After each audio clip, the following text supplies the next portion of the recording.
আসসালামু আলাইকুম। আমরা এখন আছি জমিতে, যেখানে দেখতে পাচ্ছেন পাশেই সর্ষের ফুল।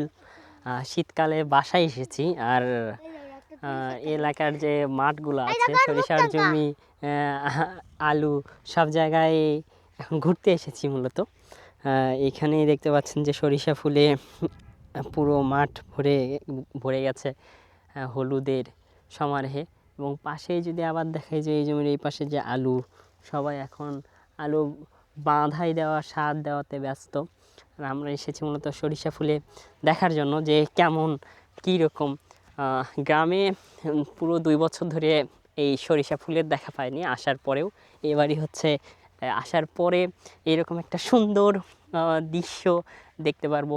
এটা আসলেই বলার বাহিরে। আমার সাথে কিছু ছোট বাচ্চা কাচ্চা আছে, বলতে পারেন যে বাহিনী দুইটা এসেছে।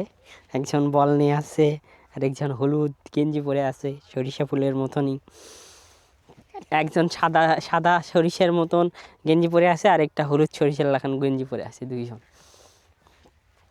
আসতেছে দুইটা।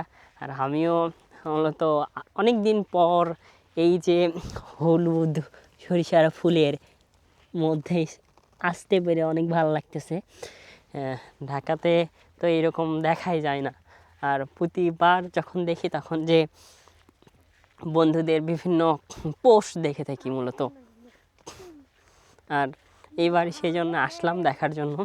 এই পাশে আবার হচ্ছে সাদা সরিষা, আর এই পাশে হচ্ছে হলুদ, আবার ওই পাশে হলুদ সাদা, মানে মিক্সড একটা মাঠ এখানে রয়েছে সরিষা ফুলের।